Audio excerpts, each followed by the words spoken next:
Bonjour, avec l'aide de Dieu, nous allons étudier le traité de Brachot, Daf Nun Dalet Amud Aleph, 54a.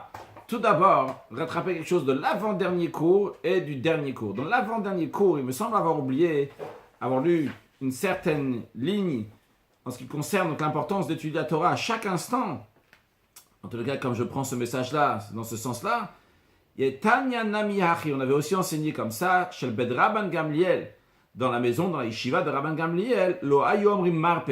On ne disait pas santé à tes souhaits lorsque quelqu'un éternuait, mais bet midrash au moment où on est en train d'étudier. Pourquoi? Mais peut-être bitul bet midrash pour ne pas perdre de temps, annuler un instant de l'étude de la Torah. D'ailleurs, intéressant à ce sujet, c'est ramené dans le Pirkei de Rabbi Eliezer, il y en a chasse, il ramène le Pirkei de Rabbi Eliezer, que jusqu'à l'époque de Yaakov Avinu, le troisième des patriarches, lorsque quelqu'un se trouvait n'importe où, il peut être dans le marché ou dans la rue, il éternuait et tout de suite après il mourait. Ça c'était le signe de mourir, il n'y avait rien du tout avant. Et Yaakov, il a demandé à Dieu qu'il va avoir le temps avant de mourir. Et Yaakov, il a écrit, donc Yaakov est tombé malade. Et comme ça, Yaakov, donc il est mort, c'était le premier, donc il est tombé malade avant de mourir. Et c'est la raison pour laquelle, lorsque quelqu'un éternue, on dit à tes souhaits, qu'ils sont en bonne santé, etc. Donc, qu'il a une bonne vie. Ça, c'était une chose donc de l'avant-dernier cours. Et du dernier cours, on n'a pas dit, à la fin d'avoir conclu le 8e chapitre, on n'a pas dit Adran halach eludvarim. On reviendra vers toi, on reviendra vers toi, le eludvarim, ce 8e chapitre, Bezrat Hashem, on va le réétudier avec l'aide de Dieu. Et maintenant, commençons le 9e chapitre, sur page 54a, Nun Dalet Amud Aleph. On a une Mishnah ici, comme d'ailleurs dans le chapitre précédent, on a toutes les Mishnayot du Perek du chapitre qui sont là, et la Gemara après va les développer. Encore une chose, comme dans les Mishnayot de la Gemara, on ne va pas rentrer dans tous les détails et des explications, puisque dans la Gemara, on rentrera dans des explications de tel détail ou un autre détail. Donc on va juste voir donc, les choses de manière générale, évidemment, donc lire et traduire, avec quelques explications, mais certaines choses seront expliquées et développées dans les prochaines pages de la Gemara. Quelqu'un qui voit un endroit dans lequel se sont faits des miracles au peuple juif, Omer, il dit béni celui qui a fait des miracles à nos ancêtres dans cet endroit. Dans la majorité des décisionnaires disent que comme il y a écrit Baruch She'asanissim, que lorsqu'il y a écrit Baruch She'asanissim, c'est pas juste Baruch, c'est Baruch Ata Hashem Elokeinu Melech HaOlam, donc la bénédiction entière qu'on en fait. Certains pensent que c'est littéralement Baruch She'asanissim sans mentionner le nom de Dieu. Donc, dans tous les cas, on remercie Hachem pour le miracle qu'il nous a fait dans cet endroit. Rashi, ceux qui voient un endroit dans lequel des miracles ont été faits au peuple juif, Rashi nous dit comme ceux qu'on va apprendre plus tard, dans la fin de la page aujourd'hui, on va en apprendre deux, dans le prochain cours encore d'autres. Donc, Ma'abrotayam, la traversée de la mer Rouge, Ve'hayarden, la traversée du Jourdain, Ve'nachle Arnon, traversée de la gorge d'Arnon, Chulu, etc. Mishnah nous dit, Ma comme Shenek Menu Avodazara, un endroit, donc le Avodazara, l'idolâtrie, les initiales qu'il y a ici, c'est Avodat Kochavi Bubazalot, service des étoiles et des astres. Donc c'est l'idolâtrie, un endroit, donc ça a été déraciné de l'idolâtrie de là-bas. Omer, il dit, Baruch Akar Akumer Tseinu, bénisse Dieu qui a déraciné l'idolâtrie de d'autres terres. À la Zikin, sur les Zikin, on verra dans la Gemara, dans le Talmud, c'est quoi Zikin?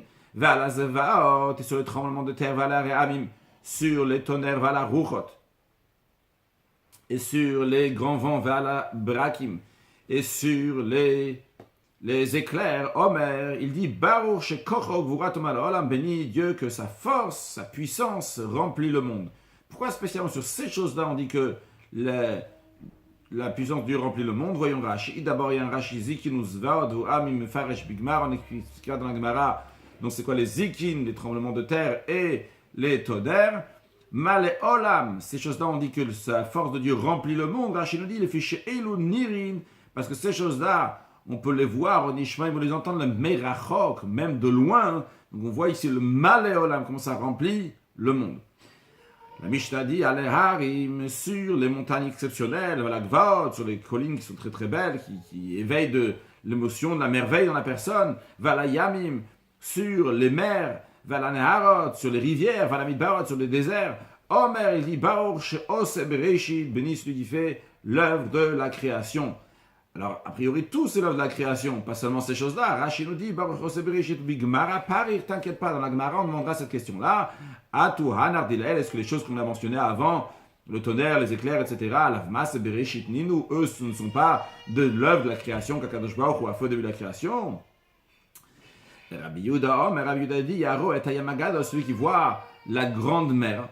La discussion, c'est quoi la grande mer? Est-ce qu'en général, la grande mer, c'est la mer Méditerranée? Il y en a qui disent que c'est le Okianus, l'Océanus, donc les eaux qui entourent la Terre, donc l'Atlantique. Aussi, ou celui-là. Omer, il dit, Baruch Ayamagado, béni celui qui a fait la grande mer. Bisman, Shiroli Prakim, et on rajoute, c'est lorsqu'il la voit de temps en temps. Quand on dit qu'il la voit de temps en temps, on verra dans la Gemara, ça veut dire qu'on le voit tous les 30 jours. Et il ne s'agit pas seulement de la mer, il s'agit aussi des autres choses qu'il voit, qui les réveille quelque chose d'impressionnant, quelque chose qui est stable, qui est toujours là, comme ça peut être des montagnes ou des collines, et quand il va les voir, donc il fait ces bénédictions-là, mais c'est uniquement tous les 30 jours. Contrairement en ce qui concerne donc, les tonnerres et les éclairs, ça, c'est pas tous les 30 jours. Mishnah nous dit Bien sûr, les bonnes nouvelles, il dit Baruch Atov Ametiv, béni celui qui est bien et qui est bienfaisant. Sur les mauvaises nouvelles, il dit Baruch Dayana Amet, béni celui qui juge la vérité. Ban Abayit Chadash. Il y a un Rashi d'abord. L'Ifrakim, de temps en temps, Mifaresh Bidmar, on explique dans la Gemara, comme on a dit oralement, que c'est tous les 30 jours. Et maintenant, ce qui concerne donc, le Yamagadol, la grande mer, pourquoi Rabbi Yehuda donne une bracha particulière pour ça? Rashi nous dit, ou le fichu Chashu Vegadol Mekulan, puisqu'il est important et plus grand de tous, Kavale Rabbi Yehuda bracha le'atzmo, Rabbi Yehuda il fixe une bracha particulière en soi-même, pour la mer. Pour le Yamagadol, pour la grande mer. Continuons la Mishnah, la première grande ligne, vers la fin, Ban Abayit Chadash, s'il a construit une nouvelle maison, Vekan Akenim Chadashim a acheté de nouveaux ustensiles, de nouveaux vêtements, mais il dit, béni, c'est celui qui nous a fait vivre, exister et arriver à cet instant, à ce moment-là, de ce beau moment. Après, la Mishnah nous dit, il fait une bénédiction sur le mal qui va arriver à un bien. Rashi, donc c'est quelque chose qui est mal, qui va arriver à un bien, mais maintenant c'est quelque chose de mal. Il dit, Dayana Emet, donc la bénédiction qu'on fait sur le mal, qui juge la vérité. Dans la Gemara, on verra des exemples. Continuons la Mishnah, et sur quelque chose qui est bien, mais qui va amener à du mal, eh bien, il fait la bénédiction qu'on fait sur du bien, donc la bénédiction de Hatov ve'ametiv. Rashi, donc c'est Hatov ve'ametiv, donc Dieu il est bon et il fait du bien, même que après ça va amener à du mal. Au Bigmar, mais dans la Gemara, on donnera des exemples. La Mishnah continue à nous dire, celui qui crie, celui qui implore, celui qui prie à Dieu pour quelque chose qui est déjà passé, c'est une prière qui est en vain.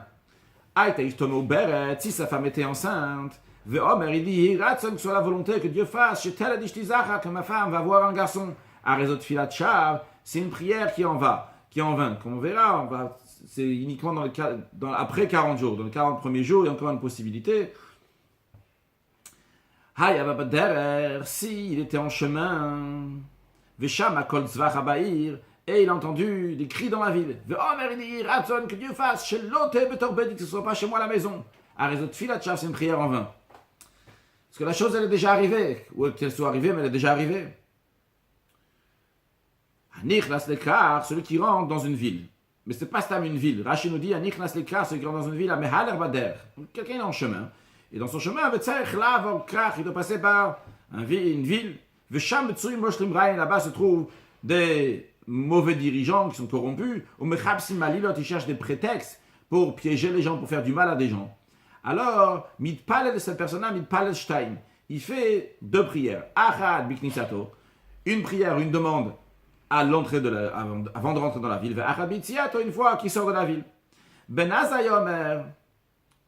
D'abord Rashi. Une, quand il rentre, il prie, quelle est la prière qu'il fait? Que je rentre dans cette ville en paix.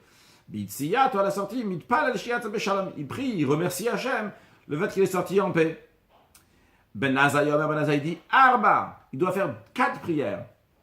4 demandes. Shtaim biknisiato, 2 à l'entrée, ou shtaim bitsiato, et 2 à la sortie. Noten odal chez Avar, il remercie pour le passé. Vetsoek alaat, il demande pour l'avenir. Voyons Rashi, Arba, 4 prières d'après Ben Azai, qui est des mefaresh, comme on vient d'expliquer. Noten odal chez Avar, il donne un remerciement sur le passé. Vetsoek alaat, il demande pour l'avenir. Nimtsu dalet, il se trouve donc qu'il y en a 4 qui ne mefaresh begma, comme c'est expliqué dans la Gemara. Donc, que ce soit à l'entrée de la ville, que ce soit à la sortie de la ville. Donc à chaque fois, il faut toujours prier, vous remercier Hachem pour ce qui s'est passé et demander à Hachem pour l'avenir. Mishnah nous dit, Chayav Adam levarechal harak shem shem varech al tov. Un homme doit remercier Hachem, doit bénir Hachem sur le mal comme il bénit sur le bien. Rashi nous dit que Chayav Adam levarechal harak mefaresh bigmar, on expliquera dans la Gemara. Shenemar, donc on apprend ça, donc il faut remercier Hachem aussi bien pour le mal comme pour le bien. Il y a écrit, on va ramener un verset, on va commenter le verset, et ce qu'on commente donc de la fin du verset, ce qui nous intéresse pour le sujet.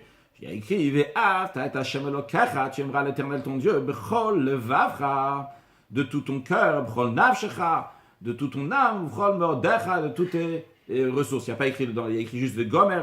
Dans la suite, je le dis oralement.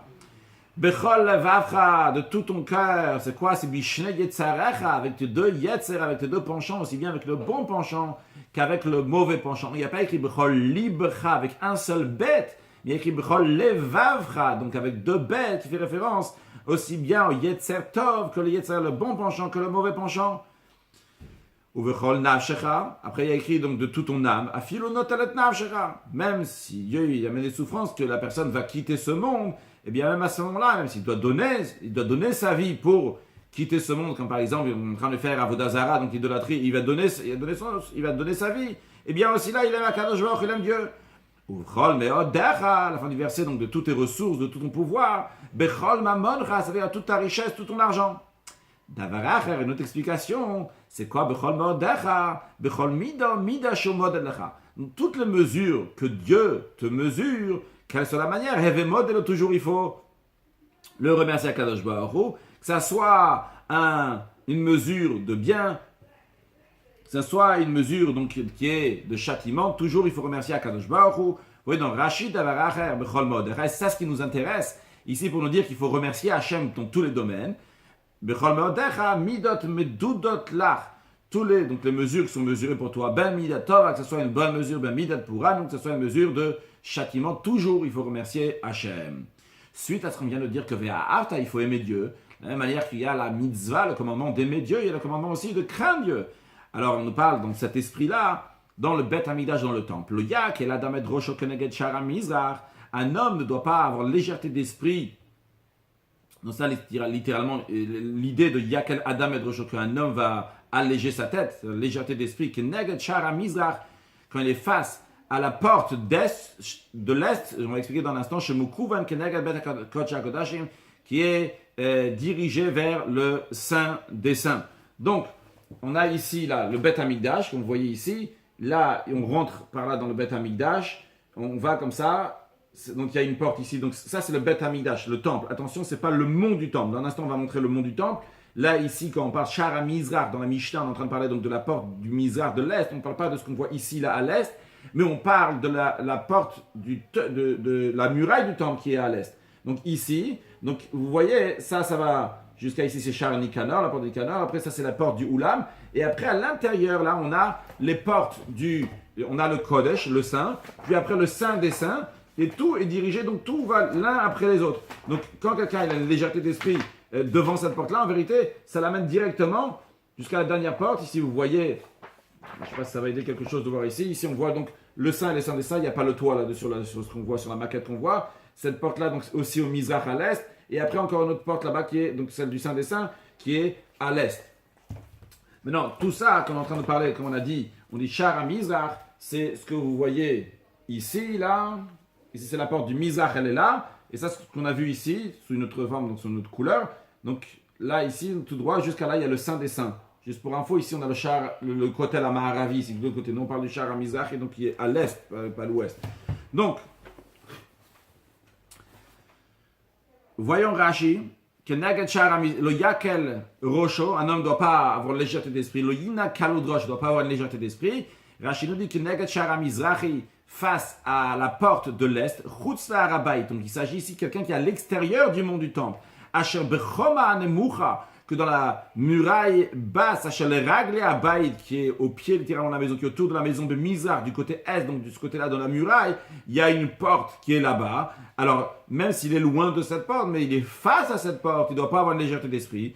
Rashi explique, car toutes les portes sont dirigées l'une derrière l'autre. Shar Mizrach, il y a la porte donc, du Mizrach de l'Est. Kishar Ezrat Nashim, après on a la porte de Ezrat Nashim, ce qu'on a vu tout à l'heure dans l'image. Donc la porte de Ezrat Nashim, donc de parvis des femmes. Après, Shar Ezrat Israël, la porte de le parvis d'Israël, j'ai appelé ça Shar Nikanor, la porte là-bas s'appelle Nikanor. Ou Petach Ulam, et après on a la porte donc, du Ulam, vous voyez ici la porte de Ezrat Nashim. Ici, la porte de Ezrat Israël qu'on appelait Shar Nikanor. Ici, la porte du Ulam. Puis après, derrière, Vea Heichal, derrière ce qu'on a vu tout à l'heure, donc le Heichal, ou Bet Kodesh Kodashim, et la maison du Saint des Saints. Et Rashi nous souligne, ça c'était Bimidash Rishon, c'était lors du premier temple chez Amatraxin, lorsqu'il y avait une Amatraxin. Amatraxin, c'était une Ama. Une Ama, c'est une coudée, environ 48 cm. Il y avait un mur entre le Saint et le Saint des Saints. Il y avait un mur qui faisait environ 50 cm. Et à l'intérieur de ce mur-là, il y avait une porte à travers laquelle le Kohen Gadol, le grand prêtre, passait donc lorsqu'il devait rentrer là-bas dans le Saint des Saints. Donc cette porte-là était en plein centre et on passait directement donc, dans le Saint des Saints. Et donc, quand tu étais devant le Shara Mizrahi, devant la porte de l'Est, même extérieure, donc de la muraille, du mont du temple, eh bien, elle allait directement, elle est dirigée face à la porte des Saints des Saints. Et Rashi suit, c'est dans le premier temple. Parce que dans le deuxième temple, c'était pas comme ça. Dans le deuxième temple, il y avait on va dire, un rideau d'un côté, un rideau de l'autre. Au milieu, c'était vide. Le Kohen Gadol rentrait d'un côté du rideau et avançait, donc, comme ça, on va dire, sur sa gauche. Et après, il ouvrait le rideau de l'autre côté et il passait. Je ne sais pas si c'est assez clair. J'ai des papiers ici pour expliquer quelque chose. Donc, ici, donc, il y a des rideaux. Donc, imaginons ici, donc ça c'est un rideau, ça c'est un deuxième rideau. Le Kohen Gadol donc ouvrait ici pour passer à l'intérieur du rideau, arriver ici, et après il rentrait ici dans le Saint des Saints. Donc c'est juste pour expliquer la précision de Rashi qui dit que c'était dans le premier temple. Continuons dans la Mishnah. Donc, il ne faut pas avoir de légèreté d'esprit face à cette porte. Encore une chose, il ne doit pas rentrer dans le monde du temple, Maklo, avec son bâton, Biminalo, avec ses chaussures, ou Fundato, avec une sorte de ceinture creuse. Rashi nous dit Befundato Chagour, c'est une ceinture. Chaloul qui est creuse. Une autre nibomot à laquelle on met de l'argent à l'intérieur. Ou Be'avak Shal Raglav. Il n'a pas le droit de rentrer dans le mont du temple avec la poussière qu'il y a sur ses pieds. Veloya Asenu Kampedaya. Il ne doit pas en faire un raccourci. Par exemple, s'il a besoin de passer d'un endroit à un autre endroit. Par exemple, imaginons que ça c'est le mont du temple. La personne elle a besoin d'arriver là-bas, donc il va comme ça passer sur le mont du temple pour arriver de l'autre côté. Il n'a pas le droit. Pour faire un raccourci, il doit faire donc le tour. En tout cas, pas faire un raccourci par le mont du temple. C'est pas honorable pour cet endroit. Urekika mikavachomer, et cracher là-bas, à plus forte raison qu'on n'a pas le droit. Rashi nous dit mikavachomer, dans la Gemara on va expliquer c'est quoi ce kalvachomer, ce raison par a fortiori. Bien, encore un point la Mishnah nous dit. Tous ceux qui concluaient une bénédiction dans le Beth Amikdash, donc quand on dit conclure une bénédiction, on sait qu'il y a des bénédictions qui commencent avec un barour et qui finissent aussi avec le terme de barour. Alors, à la fin on va dire oralement ce qu'on va voir dans la Mishnah dans Rashi. Par exemple, on va faire dans la Mida, dans le Shmona Esser, on a 18 bénédictions, on va prendre l'exemple de la quatrième bénédiction, Atachon el Adam Dat, demande à Dieu donc ta sagesse, et on conclut Baruch Ata Hashem Cholan Hadad, béni sois-tu l'Éternel, qui donne la sagesse. Alors, dans le temple, avant de dire Baruch Ata Hashem Cholan Hadad, il disait Baruch Ata Hashem Eloké Israël, Mina Olam Ve'ada Olam. Béni sois-tu l'Éternel, du monde jusqu'au monde. Alors, cette expression-là a été dite dans l'époque du deuxième temple, non pas dans le premier temple. On disait là-bas Baruch Ata Hashem Eloké Israël, Ada Olam, mais seulement une fois jusqu'au monde. Il ne dit pas Mina Olam Ve'ada Olam, du monde jusqu'au monde. Qu'est-ce qui a fait cette différence? Alors d'abord, Rashi nous expliquera que dans le Beth Amikdash, on ne répond pas Amen. On verra ça sur le texte de Rashi. Donc il disait quelque chose d'autre. En ce qui nous concerne, c'est surtout le terme de Mina Olam Ve'ada Olam. Avant, ils disaient seulement Ada Olam. Ils ont rajouté dans le deuxième temple Mina Olam Ve'ada Olam. Ceux qui ont rajouté ça dans le deuxième temple, c'est Ezra. Ezra, donc, qui est monté à la 8e année de la construction du deuxième temple, il est monté à Jérusalem avec énormément de monde. Et donc, il a instauré ça. Pourquoi? À cause des Sadducéens, des Tzedokim, qui les ont dit qu'il y a seulement un seul monde. Il n'y a que ce monde-là, il n'y a pas de monde à venir, il n'y a pas de résurrection des morts qui va venir. Et donc, pour enlever, pour exclure cette interprétation des minimes ou des hérétiques ou bien des tzdokim, en fonction des versions, nos Sadducéens, eh bien, c'est pour cela qu'ils ont changé. Ils ont dit Mina Olam V'Adam, de ce monde-là jusqu'à l'autre monde, parce qu'il y a encore un autre monde. Donc, voyez sur le texte de la Mishnah maintenant. Kol chotem brachot sheba mikdash, tous ceux qui finissaient donc des bénédictions dans le Beth Hamikdash, ayu omri, ils disaient Ada Olam, jusqu'au monde. Mishekil kilouat tzdokim, lorsqu'ils ont corrompu les Sadducéens, ve'amrou, ils disaient En Olam ela echad. Il y a seulement le monde, il y en a un seul monde, il n'y a pas d'autre monde, il n'y a pas de résurrection des morts. Hitkinu sheyu omri mina olam ad olam, ils ont instauré Ezra et ceux qui étaient avec lui, que, on va dire maintenant, du monde jusqu'au monde. Voyons Rashi. Kol chotme brachot shebamikdash hayu omrim ada olam. Tous ceux qui finissaient des bénédictions dans le Beth Hamikdash, ils disaient Ada olam. Alors Rashi nous explique le contexte, il nous ramène ce qu'il a écrit le Masachet Tani dans le traité Tani, Tamrin, on dit En onin amen bemikdash. On ne répond pas le terme de amen à la fin d'une bénédiction dans le Beth Hamikdash. Hamer, comment ça se passe? Hamer varer, celui qui fait la bénédiction, Omer besof kol bracha, il dit à la conclusion de chaque bénédiction, Baruch ata Hashem Elokei Yisrael, mina olam ve'ada olam. Béni sois-tu l'Éternel, Dieu d'Israël, du monde jusqu'au monde, donc de ce monde-là jusqu'au même le monde à venir aussi. Et il conclut, Baruch Chonen Hadad, béni celui qui donne la sagesse. Donc si c'est cette bénédiction-là, mais c'est la même chose aussi pour toutes les autres bénédictions, Vechem Vekulam, dans toutes les autres bénédictions. Vea Onin, ceux qui répondent, ne disent pas Amen, mais qu'est-ce qu'ils disent? Omrim, ils disent, Baruch Shem V'Malchut L'Olam Va'ed, béni soit le nom, l'honneur, le règne de Kadosh Baruch à l'éternité. Il y a le Filana Mikra, d'où on apprend ça, que ça se passe comme ça dans le temple, on apprend ça des versets, des Tfilat Ezra, Vesiyato, de la prière de Ezra et de ceux qui étaient avec lui. Maintenant, pourquoi Rashi nous ramène tout ça? Rashi nous dit, ce qu'on nous enseigne ici dans la Mishnah, des Mikdash Rishon, dans le premier temple, Lo Hayomrim, El Abaou Hashem Lokisel, Admina Olam, il disait, béni sois-tu l'Éternel, Dieu d'Israël, Ada Olam, jusqu'au monde. Mais il ne disait pas Mina Olam, Ve'ada Olam, du monde jusqu'au monde. Ne répétez pas, donc il y a un monde ici et un monde à venir. Et donc, dans le deuxième temps, ils ont changé. Pourquoi? Mishikil Kilouad, Zdokin Rashi nous dit, lorsque les Sadducéens ont corrompu, Ve'amrou, ils ont dit, En Olam El Hazeh, il y a seulement uniquement ce monde-là.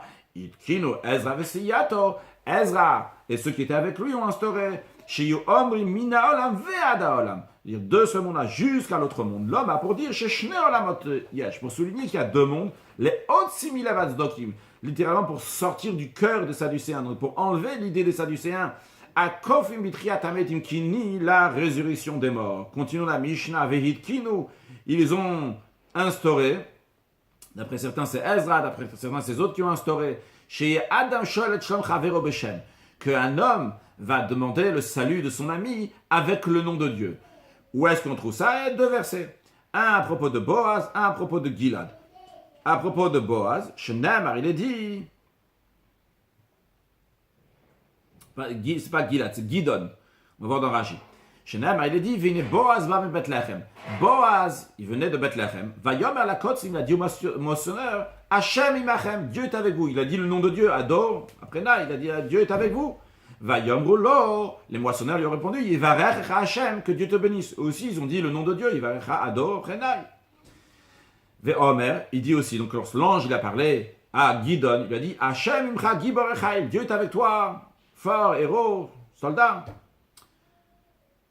Rashi, chez Adam Sholach Avero Beshem, qu'un homme donc va saluer son ami avec le nom de Dieu, Bishmosh Shel HaKadosh Baruch Hu, avec le nom de Dieu. Velo Amrina, on ne dit pas, mais Zalzel ou Birvot Shelma, comme on ne dit pas, qui méprise le nom de Dieu, Bishvil Kavada Briot, pour l'honneur des créatures, le Hotzi Shem Shamaim Alav, de sortir, de dire le nom de Dieu pour cette personne-là. D'où ils ont appris ça les sages. Velam, d'où mi Boaz, ils ont appris ça de Boaz. Chez Amar, qui a dit Hashem Imachem, Dieu est avec vous. Ou Mina Malach, et de l'ange, Shamar le Gidon, qui a dit à Gidon, Hashem Imcha, Dieu est avec toi, Gibor Echail, donc toi qui es fort et vaillant. La Mishnah dit, Ve'omer, le verset dit, Alta voski zakna imecha, ne méprise pas que ta mère a vieilli. Rashi, Ve'omer alta voski zakna imecha. Le mode apprend mizikne ou matecha, apprend des vieux de ta nation, lasot mashera ita she'asuem, de voir ce que eux ils ont fait. Donc ne dis pas, ah ouais, c'est des arriérés, c'est à l'époque qu'ils faisaient comme ça. Respecte ce qu'eux ils ont fait et apprends de ce qu'ils ont fait. Ce que Boaz il a fait, ce que l'ange avec Gidon, te comporte comme eux. Big Mara mefaresh maï ve'omer.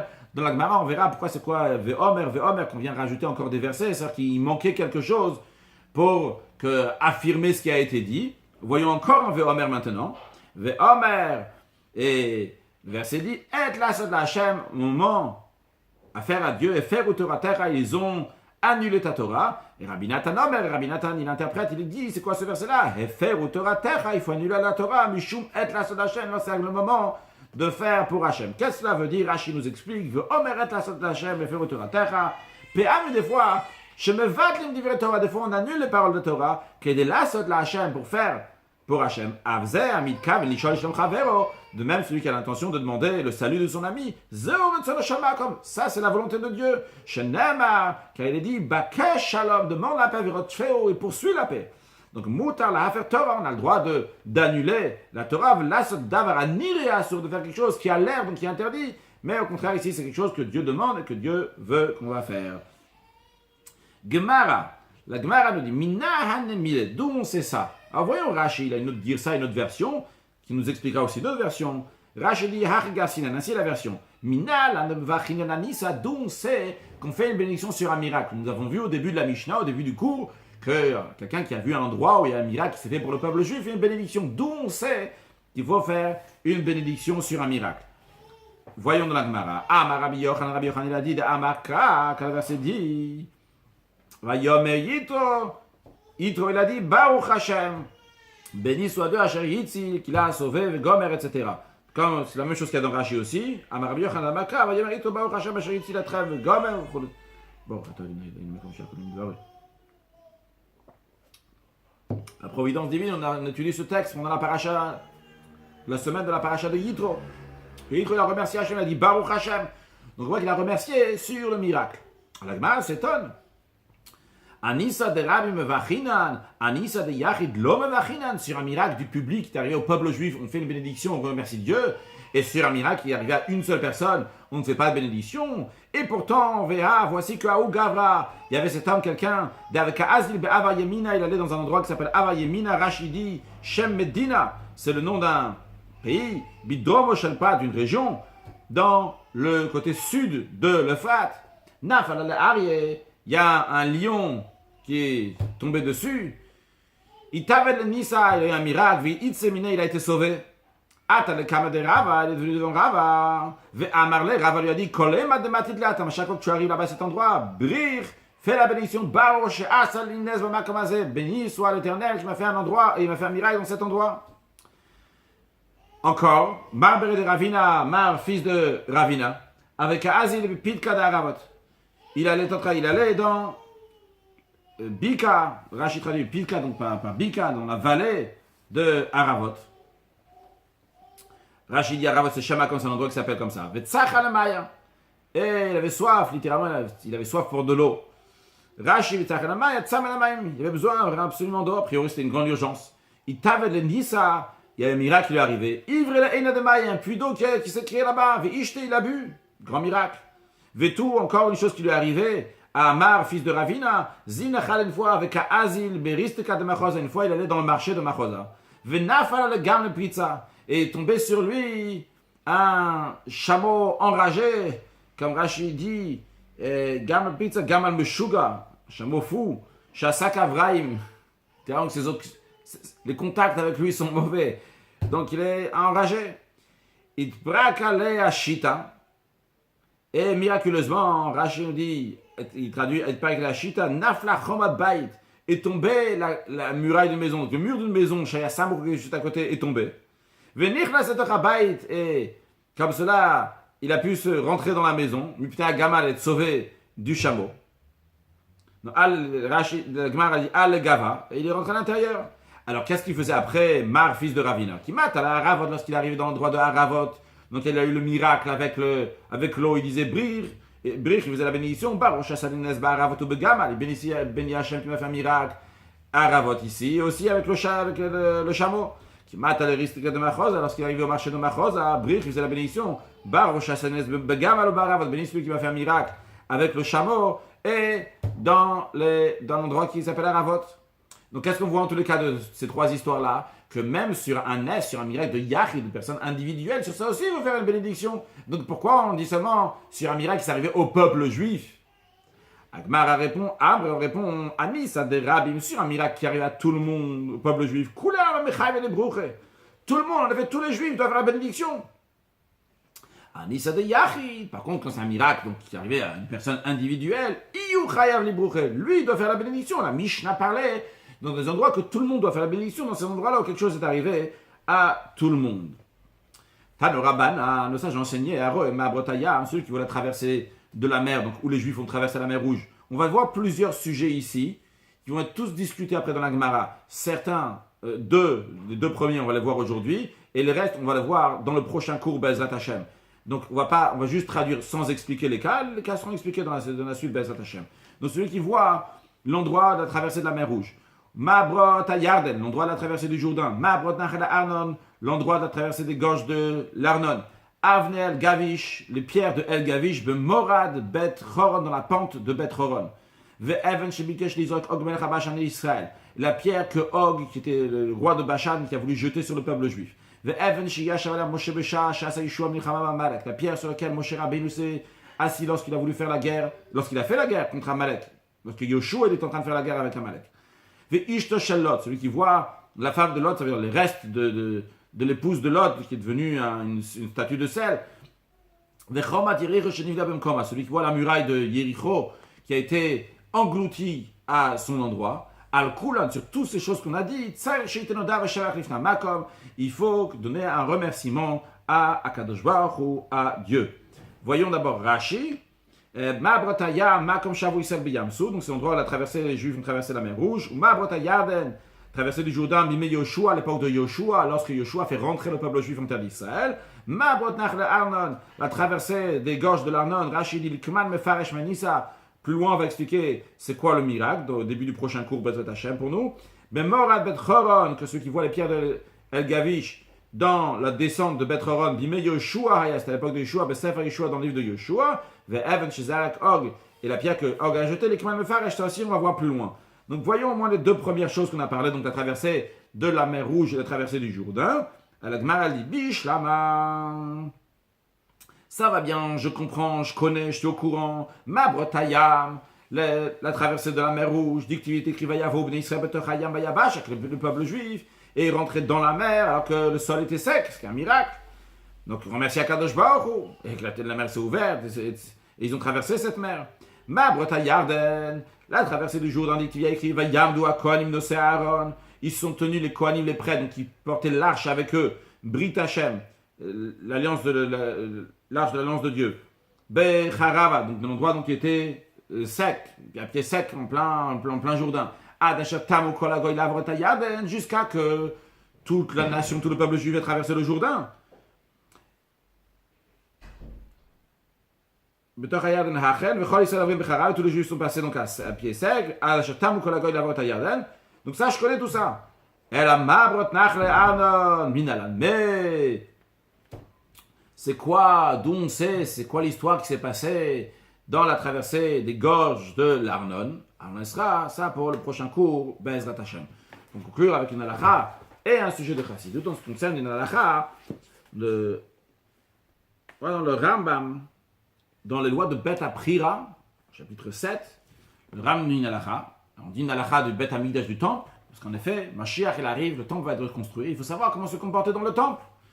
Alors le Rambam nous dit, c'est un commandement positif de craindre du Mikdash, du temple, parce qu'il y a écrit au Mikdash et Tira, au mon temple vous allez craindre. Et le Rambam explique, c'est pas que tu crains du Mikdash, du temple, mais tu crains de celui qui a ordonné de craindre le temple, donc Akadosh Baruch Hu. Un sujet de chassidut, nous avons appris aujourd'hui, entre autres, le verset Bechol Vavra, de tous tes cœurs, avec tes deux yetzer, aussi bien le yetzer tov, le bon penchant, aussi bien le yetzer hara. Il faut servir Dieu avec les deux. Dans cet esprit, nous allons commencer la semaine prochaine à Parashat de Mishpat, il y a écrit quand tu vas voir l'âne de ton ennemi qui a accroupi sous son fardeau, tu vas penser, tu vas dire je ne vais pas l'aider. La Torah dit non, Azov Tazovimo, tu dois l'aider. Le Baal Shem Tov, fondateur de la Chassidut, explique, lorsque tu vas voir l'âne qui est ton ennemi, l'âne, le mot en hébreu chamor, qui veut dire l'âne, il y a le langage de chomer, tu vois la matière de ton corps, qui est ton ennemi, qui te déteste, il n'aime pas que tu lui mets la Torah, les mitzvot, il est rovet tachat masao, il est accroupi sous son fardeau de Torah, mitzvot que tu lui donnes. Tu vas peut-être penser, tu vas dire, tu vas pas l'aider, tu vas le casser, tu vas le briser. Eh bien, la Torah te dit non, azov ta'azovimo, c'est pas ça la manière de servir Dieu. La manière de servir Dieu, c'est l'aider, lui motiver que lui aussi va vouloir servir Dieu. Ce qui revient dans l'idée de ce qu'on a dit, Mishnei Tzarecha, qu'il faut servir aussi bien le Yetzer Tov pour l'amour de Dieu, et aussi bien le Yetzer Hara, le mauvais penchant. Pas juste le casser, mais il faut le changer aussi. Donc il y a une manière, on peut tuer le Yetzer Hara, libi halal bekirbi, comme on dit à propos de David Amelech. Il y a quelque chose qui est encore plus haut, on voit chez Avraham Avinu, ou matzatat levavo neman lefanecha, levavo, pas libo, levavo, que même le Yetzer Hara, lui aussi, il est changé, nefesh haba mitlam animal, lui aussi, il va vouloir servir Dieu. Comment on fait ça? Lorsqu'on étudie la Chassidut, particulièrement la Chassidut Rabat qui explique le sujet intellectuel, divin, de manière rationnelle, de manière que même l'âme animale peut prendre goût à ça, et bien à ce moment-là, l'âme animale aussi prend goût à la divinité. Et elle aussi va aimer la divinité. Et comme ça sera très prochainement lors de la venue de Mashiach, on voit que le monde entier, toute la matière, va proclamer comment Hashem, Melech, Hashem Malach, Hashemim B'chol Omed, comment Dieu, c'est le roi sur toute la terre. Très prochainement, une excellente journée.